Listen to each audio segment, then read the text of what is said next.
voudrais donc traverser avec vous un sujet de notre paracha, Toldot, Chayei Sarah Toldot, mais bien sûr en contexte ce qui s'est passé aujourd'hui, ce que nous traversons ces derniers temps, donc dans le conflit que nous avons avec Ishmaël, et la situation difficile dans laquelle nous nous trouvons. Alors je commencerai directement par un pasouk, et je voudrais travailler aujourd'hui sur les notions de din et de chesed.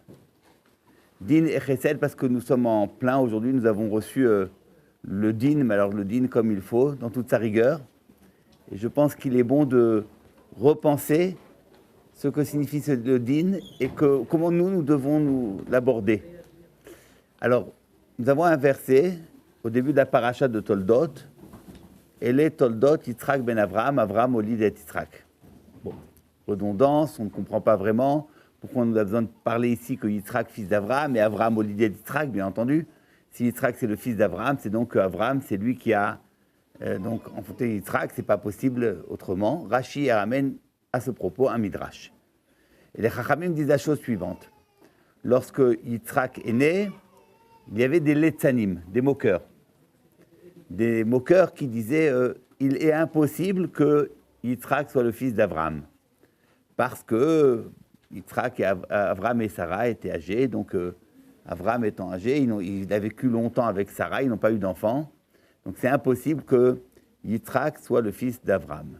C'est donc que Yitzhak, c'est le fils d'Avimelech, lorsque, dans cette paracha où Sarah a été dérobée par Avimelech, voilà, ce que disaient les letzanim du Dor. Et pour contrer cette letzanout, cette moquerie, Akadosh Baruch Hu a fait en sorte que Yitzhak ressemble, alors comme deux gouttes d'eau, à son père. De telle façon que lorsqu'on voyait Yitzhak, on voyait le visage de son père, et il n'y avait plus aucun doute possible sur la paternité d'Avraham, c'était lui le père. Et c'est ce que le verset dit. Et les Toldot Yitzhak ben Avraham, d'où sait-on que Yitzhak ben Avraham, il y avait une preuve en Yitzhak même, dans son visage, dans sa physionomie, Avraham, Olid et Yitzhak. Bon. Voilà le texte du Midrash qui vient commenter donc cette anomalie du verset, pourquoi on a besoin de nous dire Avraham, Olid et Yitzhak. Donc comment nous, on doit réagir par rapport à cela? D'abord, première question, que nous importe de savoir toute cette affaire? Pourquoi est-ce que c'est important dans notre vie? C'est pas tout ce qui s'est passé avec... On ne nous dit pas dans la Torah tous les détails de la vie d'Avraham et de Yitzhak. On ne nous dit pas combien il mesurait, on ne nous décrit pas sa physionomie. Tout ça, ce n'est pas des détails qui importent pour nous. On n'est pas en train, on n'a pas livré une photo d'Avraham, Yitzhak et Yaakov avec le texte. Ça importe peu. Donc tout ce qui est marqué dans la Torah, il ne suffit pas qu'une chose soit vraie pour qu'elles soient inscrites dans le verset. Ce ne sont pas toutes les choses qui sont authentiquement réalisées qui pour autant soient marquées dans le verset. Alors qu'est-ce que le verset consigne? Uniquement les choses qui importent pour notre vie, pour notre existence. Lorsqu'il y a une hora'a, lorsqu'il y a un enseignement pratique. Quel enseignement doit-on tirer du fait que toute cette histoire, Yitzhak ressemblait à Avraham parce qu'il y avait des moqueurs? Ça importe quoi? Qu'est-ce que ça nous apporte? Qu'est-ce que ça va changer? En quoi on va être transformé par ce texte-là? Deuxième problème, pourquoi Kadosh Baruch Hu a-t-il faire tellement de choses pour faire taire quelques moqueurs? Ils n'ont qu'à parler, les moqueurs. Ça lui importait tellement que les gens puissent se moquer. Et puis, troisième problème, et alors c'est un problème encore plus important, techniquement, ça ne s'entend pas. Qu'on dit les moqueurs que Yitzhak ne peut pas être l'enfant de Avraham. Ben oui, Avraham et Sarah, Zekenim, Baim, Bayamim. Donc on sait bien que la naissance de Yitzhak, c'était un miracle, un pur miracle. Donc les moqueurs qui ne croient pas au miracle, ils te disent, bon, mais c'est pas possible. Ça ne me raconte pas d'histoire pareille. Il ne peut pas être l'enfant de Avraham. Mais le problème, c'est que le miracle, il procédait de qui? Quel était le problème? Qui ne pouvait pas avoir d'enfant? C'est Sarah. Avraham, lui, il pouvait avoir un enfant. La preuve en est, il a eu Ishmaël.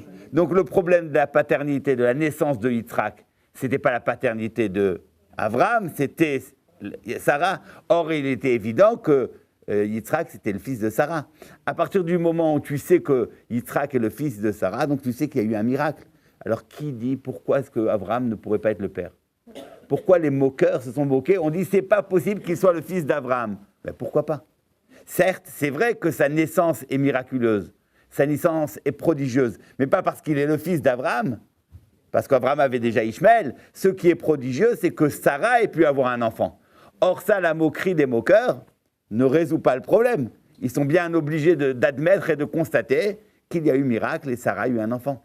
Alors, à partir de ce moment-là, qui les autorise à dire il est impossible que Yitzhak soit le fils d'Abraham? Pourquoi? Yitzhak peut être le fils d'Abraham. Il n'aurait pas dû être le fils de Sarah, mais ça, de toute façon, c'était une évidence. Alors, qu'est-ce que ça signifie? Alors, je pense qu'on est obligé d'élever le niveau de compréhension et d'entendre qu'en réalité, ces moqueurs-là, ce n'étaient pas des petits... c'est pas n'importe qui. Ces moqueurs-là, c'était les grands penseurs de la génération. Les moqueurs, c'est les tsanim que Rashi ramène. Si c'était des bons à rien, on ne s'en serait pas occupé. Si on doit leur répondre, et leur répondre par un miracle, par le fait que Akadosh Baruch Hu ait changé la physionomie de Yitzhak pour qu'elle ressemble à celle d'Abraham, s'il y a eu une nécessité d'un geste divin, c'est que la moquerie des Letzanim, de ces moqueurs, est très importante. Donc ce n'est pas une futilité. Au contraire, on doit entendre dans cette Letzanout quelque chose d'extrêmement grave. Une ta'ana, une objection. Les moqueurs posent ici une objection. Les Letzanim du Dor, ça peut être les philosophes du Dor, qui disent c'est impossible que Abraham soit le père de Yitzhak. Et pas pour des raisons techniques, pour des raisons essentielles. Pourquoi est-ce que, pour eux, la paternité d'Abraham était impossible concernant Yitzhak, alors qu'il a déjà eu Ishmaël? Alors, ils nous disent qu'Abraham engendre Ishmaël, ça s'entend. C'est même logique, c'est même nécessaire. Mais en aucun cas, nous n'acceptons l'idée que Yitzhak puisse être le fils d'Abraham. Pourquoi? Parce que tout simplement, comme chacun sait, Yitzhak et Abraham, deux avot, représentent ou caractérisent, ils ont en eux deux midotes différentes. Et pas simplement deux midotes différentes, de caractères différents, de qualités différentes, de manières d'appréhender les choses différentes, mais opposées, antagonistes. Abraham, c'est le hamoud du chesed. Abraham, donc on sait qu'il a deux caractéristiques importantes. D'abord, c'est le hamoud de la Emouna, le pilier de la Emouna, c'est lui qui a ramené la Emouna dans le monde, Vayikra Beshem Hashem, là où il allait, il proclamait le nom d'Akadosh Baruch Hu, haut et fort, pour qu'on entende le nom d'Hashem. Vayikra Beshem Hashem. Ça, c'était la première des choses. Hamoud à Emouna. Mais par ailleurs, Avraham Avinu, c'est le hamoud du chesed. C'est le chesed. La mida du chesed, c'est celle qui est attribuée à Avraham. À quel agadol, c'est Eloké Avraham, c'est le chesed. Le chesed, comme chacun sait, ça s'exprime dans toutes les parachiotes qui parlent d'Avraham, qui nous montrent l'hospitalité d'Avraham, qui nous montrent l'attention d'Avraham, l'extrême attention à chacun, lorsque Avraham va solliciter la vie pour Sdom, et ainsi de suite. Donc le chesed, c'était aussi la grande qualité d'Avraham Avinu. Par contre, Yitzhak, comme chacun sait, c'est le din. Pachad Yitzhak. Pachad Yitzhak. Yitzhak, c'est la rigueur. Yitzhak, c'est le din.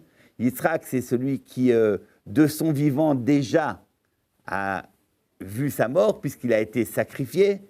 C'est exactement le contraire. C'est le din. C'est non pas l'expansion vers les autres, c'est le retrait en soi. Donc, ce qui ne s'entend pas aux yeux des moqueurs, c'est la chose suivante. Avraham, qui est la mida du chesed, devrait avoir normalement pour enfant Yishmael. Yishmael, il est aussi ce chesed. Yishmael, c'est ce chesed. On sait que dans les textes des Chachamim, on fait une différence essentielle entre Yishmael et Esav. Yishmael et Esav, donc on va dire Esav et tous les autres peuples de l'humanité, et Yishmael. Quelle différence y a-t-il entre d'un côté Yishmael et Esav? Nous sommes aujourd'hui confrontés à deux exils. Nous avons d'un côté Esav, Rome, l'Occident, et puis nous avons de l'autre côté la civilisation de Yishmael. Est-ce qu'elles ont la même position? Alors elles sont différentes. Elles sont extrêmement différentes. Parce que Esav, d'emblée, il est à l'écart de la tradition d'Israël. Esav ne fait pas partie de la descendance d'Abraham. Il est exclu. Esav se positionne comme quelqu'un qui est totalement opposé à tout ce que véhicule la pensée d'Abraham, à savoir le rapport à Akadosh Baruch Hu. Il n'y a pas chez Esav un rapport à Akadosh Baruch Hu. Il y a soit l'athéisme, soit dans le christianisme, une émouna, mais qui est celle d'un Dieu avec un chitouf, une association, un Dieu associé à un homme. Mais la pure émouna d'Abraham dans un Dieu unique, ça n'existe pas. Par contre, Yishmaël, lui, il a ces deux caractéristiques. Yishmaël, il est doublement le fils d'Abraham. Pas simplement le fils biologique, il a en lui quelque chose de ce que Abraham a donné. Qu'a-t-il ? Il a ces deux caractéristiques. La première caractéristique, c'est la émouna. Il a la émouna. Yishmaël prie. Yishmaël a une émouna en un Dieu unique. Il est là, ça on le sait. Et la deuxième caractéristique de Yishmaël, c'est le chesed. Un chesed, l'hospitalité de Yishmaël est connue. Bon. Il y a quelque chose chez Yishmaël qui reste une trace de l'héritage d'Abraham. C'est pour ça, nous dit-on, qu'il y a une Gemara très importante que vous devez connaître. La Gemara dit, lorsqu'elle parle d'Israël, elle fait une distinction radicale entre Israël et les Umot HaOlam. Atem Keruyim Adam. Vous, Israël, vous êtes définis comme Adam. Ve'en Umot HaOlam Keruyim Adam. Tandis que les autres peuples ne sont pas appelés Adam. Lorsque, dans la vision de Daniel, Daniel aperçoit les peuples, les 4 malchouyot, les 4 empires qui vont asservir Israël, comment il les perçoit? Sous les traits d'animaux. Ce sont des animaux. Et le Maral d'enseigner, il ne peut pas les percevoir sous les traits des hommes, parce que précisément, ils ont perdu cette noblesse de l'humanité. Si on entend dans l'humanité pas simplement un homme qui raisonne, un homme social, mais on entend dans l'humanité ce qui fait la noblesse de l'homme, c'est qu'il est rattaché à Akadosh Baruch Hu. Ça va couper court. Esav et toutes les autres civilisations. Ils ont coupé court de façon radicale, absolue, avec toute attache à Akadosh Baruch Hu. D'emblée, ils se situent à l'extérieur de la tradition d'Abraham. Alors ils ont perdu le droit de porter le nom de Adam. Ils ont perdu le droit de porter le nom d'Adam. Yishmaël, lui, il a quelque chose, un petit quelque chose du Adam. C'est le seul parmi les nations du monde qui, n'étant pas Israël, porte encore quelque chose du Adam. C'est Péré Adam. C'est comme ça qu'il est appelé dans le texte, Péré Adam. Alors Péré Adam, ça veut dire un Adam, mais sauvage. Mais d'une grande sauvagerie, alors ça on n'a pas besoin de... On la voit la sauvagerie de Ishmaël. L'excès de la sauvagerie, Daesh, enfin bref, on n'a pas besoin d'en parler, ça se voit, malheureusement on le subit. Mais il n'empêche qu'il y a quelque chose, et c'est ce qui lui donne malheureusement sa force, malheureusement, ce qui donne à Ishmaël son pouvoir et sa puissance, c'est qu'il a encore quelque chose de l'héritage d'Abraham. Et cet héritage d'Abraham fait qu'il s'appelle encore Adam. Plus encore, ça va jusque-là, le Tana d'Ebeliaou enseigne que le nom même de Ishmaël a quelque chose en rapport avec le nom de Yisraël. Yishmakel, Yisraël. Dans les deux, le nom d'Akadosh Baruch Hu apparaît. Ça, c'est parce qu'il y a encore quelque part une attache à la Emouna. Vous allez me dire, alors cette Emouna, à quelle conclusion de cette Emouna? Qu'est-ce qu'elle amène? Elle amène la catastrophe. Rien de bon. Au contraire, cette Emouna est pervertie par Ishmaël. Totalement pervertie. Elle amène au meurtre, elle amène au massacre, elle amène à la violence, elle amène au znout, elle amène à tout. Mais elle est là. Elle est là. Au départ, il y a encore cette attache de la Emouna, ce que d'autres peuples n'ont pas. C'est pour ça qu'en réalité, Yishmaël se présente comme l'héritage de Abraham. Et il manifeste cette volonté d'hériter d'Abraham. C'est pour ça qu'il a des revendications sur Eretz Israël. Qu'est-ce qui lui permet, en toute bonne cause, de pouvoir demander une revendication sur Eretz Israël? Parce qu'il dit, je fais partie du Zera d'Abraham. Et en tant que tel, lorsque nous, Israël, nous devons affirmer notre droit plus que celui de Ishmaël, supplanter Ishmaël, montrer que nous avons une préséance sur Ishmaël, ben, il faut que l'on montre d'abord et avant tout qu'on est plus encore que lui, mais en tout cas pas moins Adam que Ishmaël, qu'on n'est pas moins inscrit dans l'héritage d'Abraham, et bien au contraire que c'est en nous que se révèle l'héritage d'Abraham.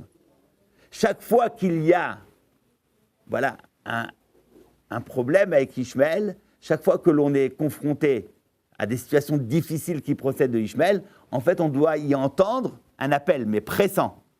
Cet appel, c'est il faut que tu puisses exprimer de façon totale en quoi tu es plus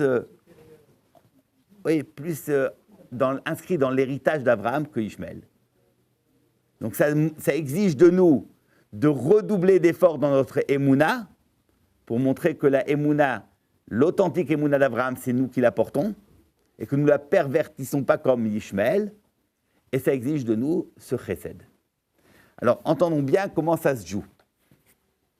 Qu'est-ce qui se passe chez Ishmaël ? En réalité, Ishmaël sert ses propres intérêts. Ishmaël sert ses propres intérêts. Et la Emouna qu'il a, elle est pervertie. Pourquoi la Emouna de Ishmaël est pervertie ?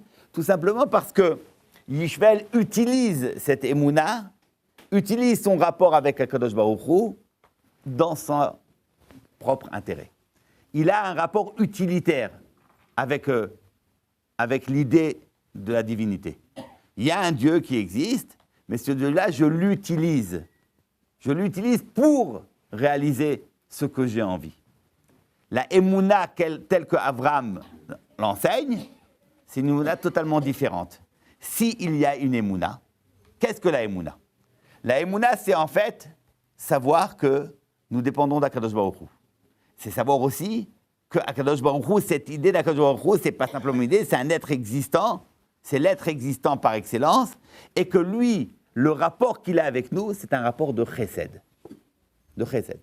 Il ne peut pas y avoir une émouna dans un Dieu qui ne soit pas celui du chesed. Si on s'imagine l'être supérieur, Akadosh Baruch Hu, comme n'étant pas le Baal HaRachamim et le Baal HaChesed, alors c'est qu'on a en tête une pure imaginaire. C'est qu'on s'imagine quelque chose qui n'existe pas. Le Eloké Avraham, Eloké Yitzhak, Eloké Yaakov, c'est celui du Chesed. Celui du Chesed, ça veut dire que si le monde est créé, et si nous existons, on n'est pas là pour lui apporter quelque chose. Il n'a pas besoin de nous.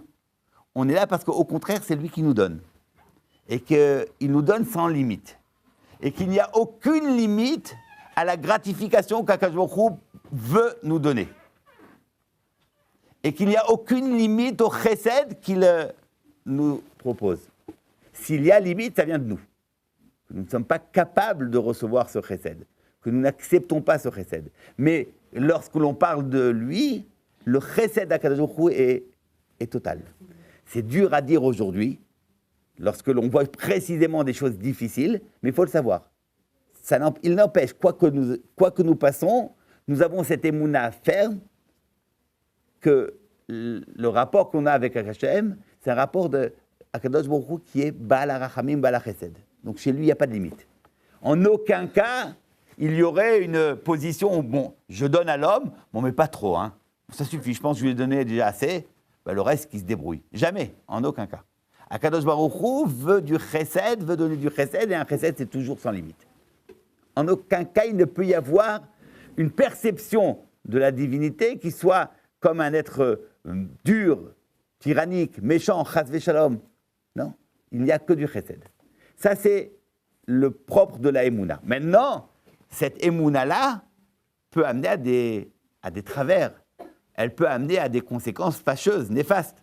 Si il veut mon bien, si je suis là pour recevoir de lui, bon, alors ben, je vais profiter.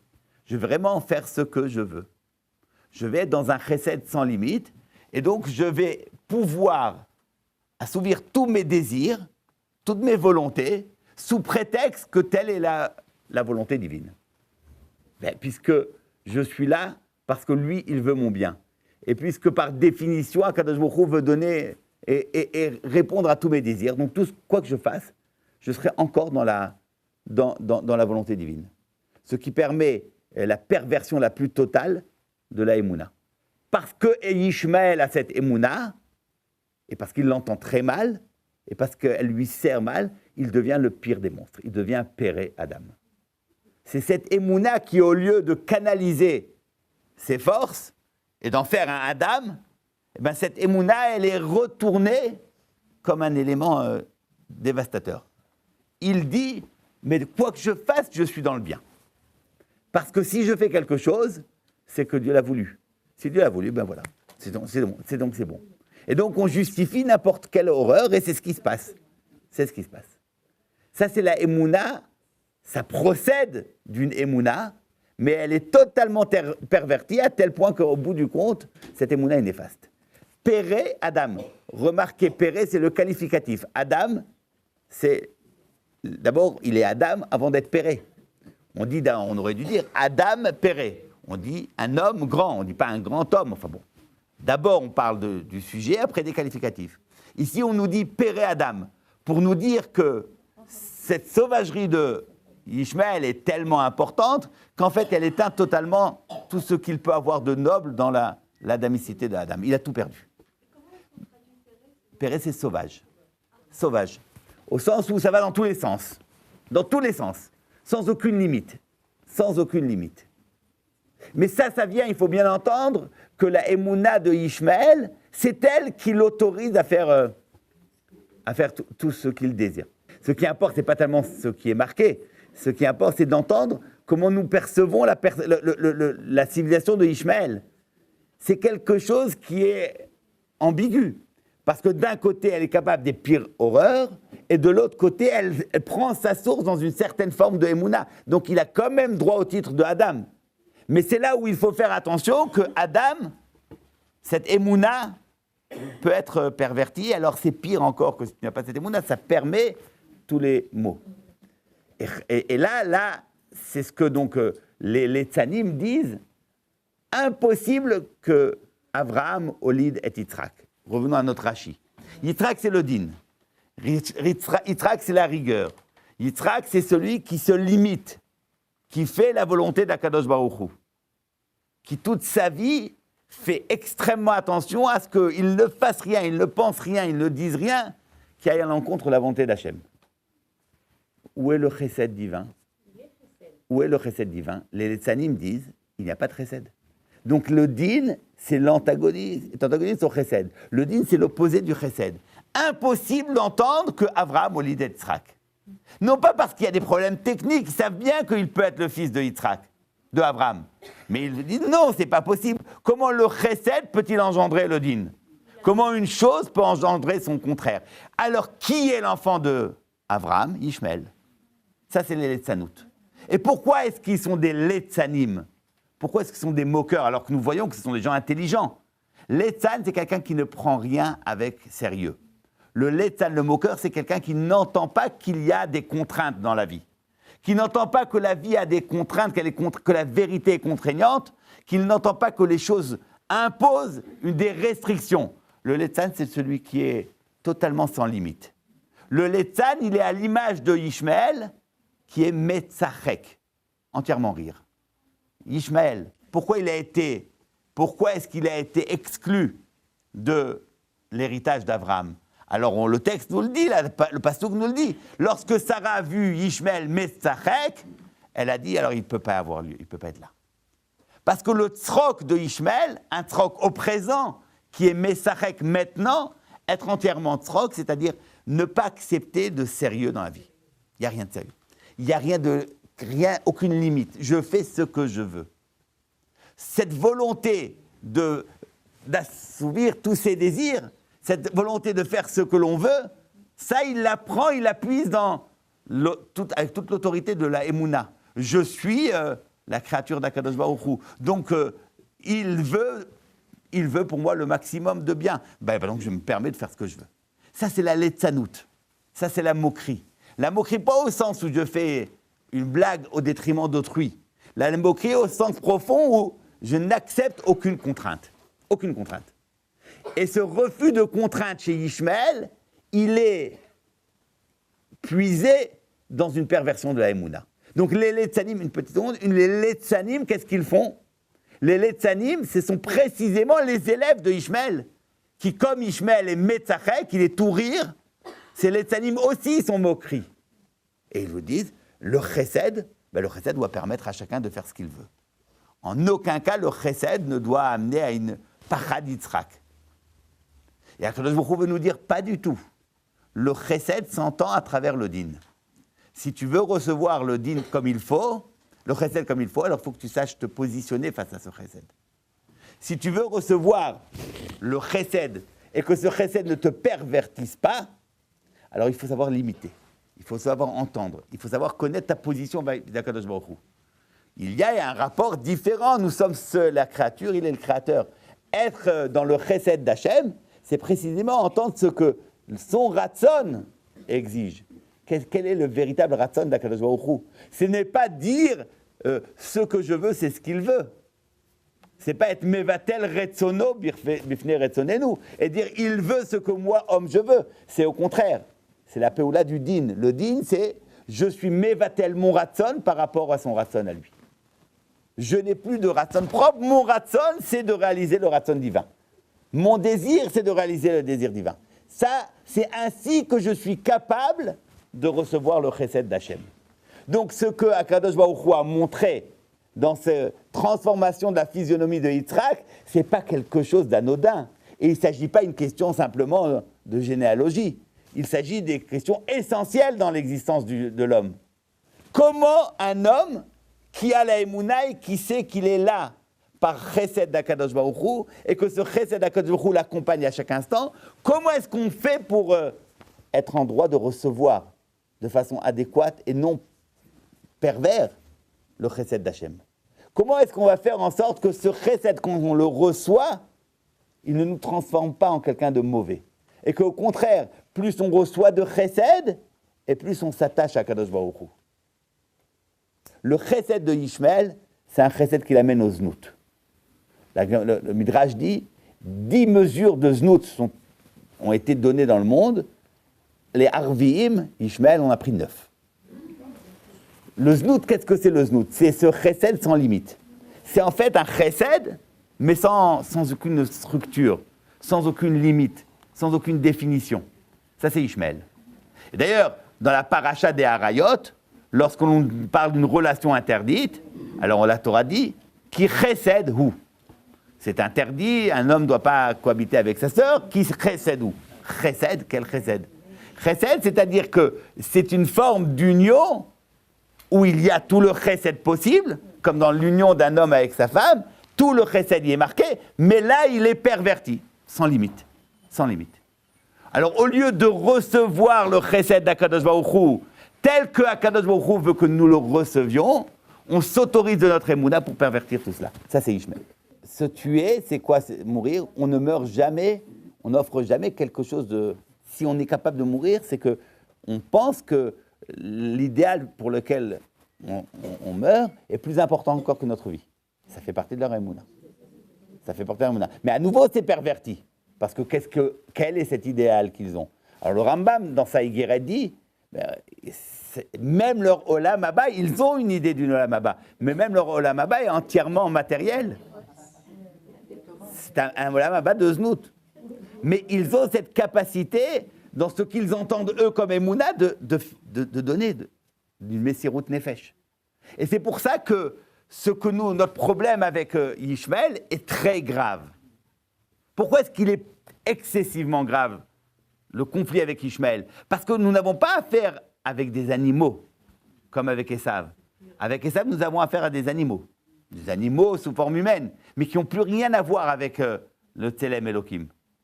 L'Okruim Adam, ils n'ont rien du Adam. Bon, ça fait des problèmes, on en subit. Mais là, avec Ishmael, nous avons affaire à quelqu'un qui puise son énergie dans Adam, dans le Zera d'Abraham, dans le fait d'être la descendance d'Abraham. Et donc, il a comme Abraham toutes les caractéristiques de la Emouna, du Chesed, et même de la Messirut Nefesh. Alors, qu'est-ce qu'on attend de nous si on veut répondre de façon adéquate? On attend de nous justement de réaffirmer de façon sincère et authentique tout ce qui fait véritablement l'héritage d'Abraham. une émouna parfaite, mais une émouna où on n'utilise pas la présence d'Hachem pour notre bien. On ne doit pas avoir un rapport avec Akadosh Baruch Hu, un rapport utilitaire. Je l'utilise pour que j'ai envie que ma vie soit bonne, que mes enfants aillent bien, que mon mari aille bien, que tout aille bien. Bon, donc je fais une mitzvah juste pour ça. C'est pas suffisant. C'est pas suffisant. C'est déjà quelque chose, mais il faut essayer d'aller au-delà et se dire j'ai une mission dans le monde, j'ai une vocation. C'est pas simplement que je vis ici tant et tant d'années, j'aimerais que ça se passe le mieux possible. Et si je veux que ça se passe le mieux possible, je sais qu'il faut faire certaines choses. Parce que si je fais pas de mitzvot, ça risque d'aller mal.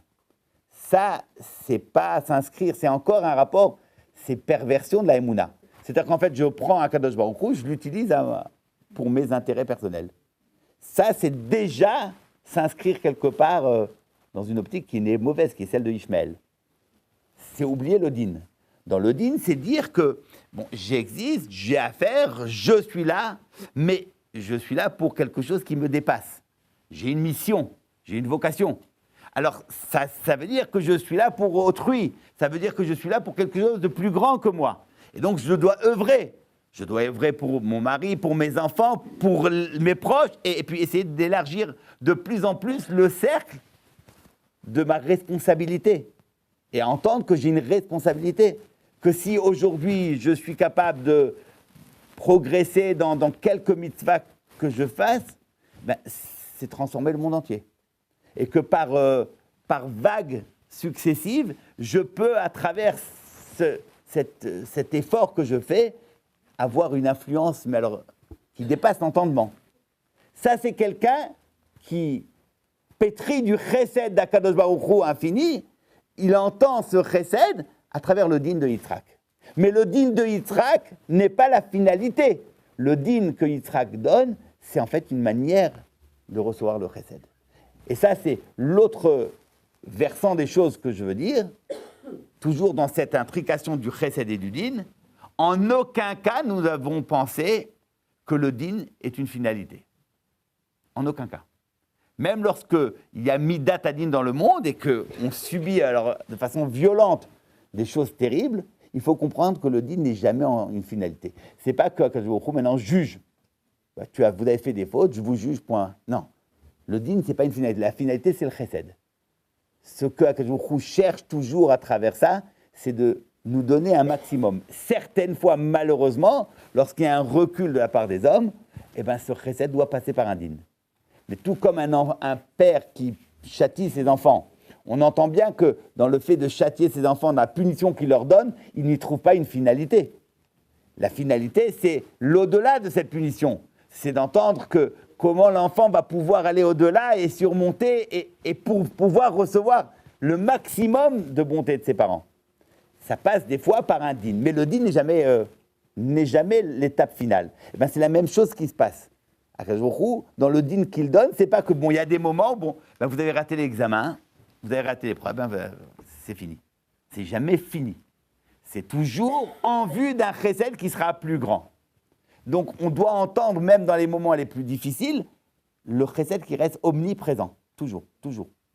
Mais pour nous, ça signifie cette double chose, d'avoir cette émouna dans un Baal HaRachamim ou Baal Chesed qui soit toujours intact, et puis surtout, entendre que si nous entendons le chesed, nous l'entendons à travers le din. Avraham, Olid et Yitzhak.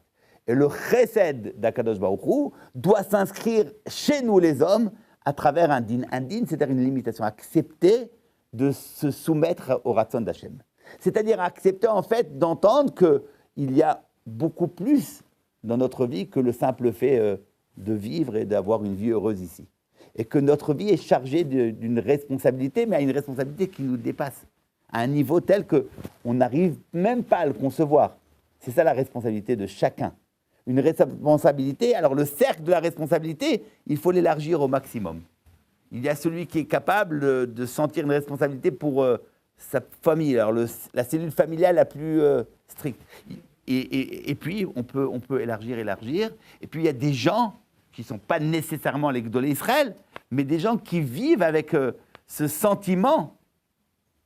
Tous les Gdolé Israël ont ça, bien entendu. Mais même des gens qui ne sont pas arrivés à la Gadlout, à la grandeur de l'Israël, peuvent être habités de ce sentiment de responsabilité pour tout, pour le clan d'Israël et pour tout le clan d'Israël, tout dans son entité, comme un tout. Et ça fait d'un homme quelque chose où tu reçois le chesed, mais tu ne t'accapares pas du chesed pour toi. C'est-à-dire que tu n'entends pas le chesed dans une façon utilitaire, je prends ce chesed, je me l'accapare, et puis je l'utilise pour moi. Non, ce chesed que je reçois, je le donne. Ce chesed que je reçois, j'en fais participer les autres. C'est exactement ce qui se passe chez Abraham. Abraham, nous l'avons dit, il a deux caractéristiques. Il est d'un côté le hamoud de la Emouna, et de l'autre côté le hamoud du chesed. Il est d'un côté le grand Mamin, le premier Mamin, et d'un autre côté, il était celui qui avait le chesed le plus grand. Est-ce que vous pensez que c'est un hasard que ce soit chez Abraham, ce soit retrouvé ces deux dimensions? Il était le plus grand des Maminim, et il a été celui qui a instauré le chesed dans le monde, l'hospitalité et le chesed. C'est par pur hasard? Bien sûr que non. C'est la émouna d'Abraham qui l'a amené au chesed. Parce que la émouna qu'il avait, c'est dans un Kadosh Baruch Hu, qui est Baal Chesed et qui crée l'homme dans une perspective de Chesed. Si nous voulons nous inscrire dans cette perspective de Chesed d'Hachem, c'est pas en recevant et en accaparant ce Chesed pour soi, c'est en étant comme lui, celui qui donne et qui produit du Chesed. On reçoit ce Chesed d'Hachem, mais on le reçoit comme par transition, on veut le donner aux autres.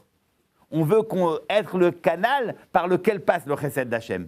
En aucun cas ne prendre ce chesed et s'en accaparer pour soi. Parce que là, c'est la perversion du chesed. Ça, c'est Ishmael. Qui arrête le flux du chesed à sa propre personne. Tandis qu'Israël, il a ce din. Ce din, c'est d'un côté dans la restriction, mais cette restriction, c'est parce que j'ai une vocation. Parce que dans cette restriction, je sais que j'ai une responsabilité. Et là, je laisse intacte l'idée du chesed d'Hachem. Tout comme Akadosh Baruch Hu me donne, moi aussi, je vais donner ce chesed qui m'a été donné. Ça, c'est dans le sens de la responsabilité que nous devons avoir. Abraham, Olid et Yitzhak. C'est nécessairement, nous sommes dans les parachiotes de Ishmael. Nous traversons Chaye Sarah, Toldot, ce sont les parachiotes où nous parlons de Ishmael, et nous sommes dans l'actualité la plus brûlante de la question de Ishmael. On doit réagir. On doit réagir justement de façon intelligente, en essayant de penser, mais qu'est-ce que cela signifie lorsque Ishmael, au nom d'une Emouna, au nom de la Emouna, dans ce même Dieu dans lequel nous avons la Emouna, au nom de cette Emouna est capable de telle horreur. De telle horreur. Il peut y avoir un effet pervers à la religion. Il peut y avoir un effet pervers à la Emouna, chas v'shalom. Ce n'est pas la Emouna d'Abraham, mais cette Emouna peut être pervertie. À nous de faire attention que notre rapport à Kadosh Baruch Hu, chas v'shalom, ne soit jamais perverti. Que nous lui gardons toute sa pureté. Chas v'shalom, c'est ça déjà ce qu'il faut entendre. Vous avez des gens, je vous donne un exemple, mais tout simple. Quelqu'un qui va essayer de forcer la bracha. De forcer la bracha du gadol. Alors comment il fait? À l'époque, je raconte toujours cette histoire, le stapler, il donnait des brachot. Mais pour recevoir une bracha du stapler, alors il fallait être vraiment, il fallait être en ordre. Parce que sinon, je ne sais pas, il ressentait et il pouvait vous accompagner avec de grands cris, quoi. Si vous n'étiez pas... Donc, bon, alors il y avait des gens qui essayaient, ils essayaient de forcer la bracha du gadol. Comment? Ils faisaient une tova au petit-fils ou à l'arrière-petit-fils. Et il lui faisait savoir, dis à ton grand-père combien je t'ai aidé. Comme si après, il devait être obligé de lui faire cette bracha. Bon, ça n'allait pas. Sinon, il n'aurait pas été ce qu'il était. Mais ça, c'est exactement vouloir s'accaparer, vouloir utiliser une position de hauteur pour soi. Donc, il y a une position de hauteur. On sait bien que la bracha va passer à travers cette personne, on va l'utiliser pour nous. C'est pas comme ça. Si tu veux être dans la bracha de cet Adam Gadol, il faut que tu l'entendes à sa façon, de la façon dont lui, il veut que tu reçoives cette bracha. Donc, il exige de toi, transforme-toi. J'attends de toi un effort. Alors, je ne sais pas, ça peut être pour le Shabbat, pour n'importe quoi. Lorsqu'on allait chez cet Adam Gadol, il avait une exigence de sa part. Tu veux une bracha, vakasha. Mais qu'est-ce que tu fais, toi, pour cela? Si on ne veut pas se transformer et on utilise ce Adam Gadol pour recevoir sa bracha, pour s'accaparer, c'est exactement ça la perversion de la Emouna. Ça, je vous parle d'un rapport entre un homme et un autre homme. Mais c'est exactement la même chose qui peut se passer dans le rapport que l'on a avec Hachem. Si on n'accompagne pas notre Emouna de din, c'est-à-dire d'accepter de se restreindre, d'accepter de soumettre son propre désir à un désir plus haut, on a perverti la Emouna.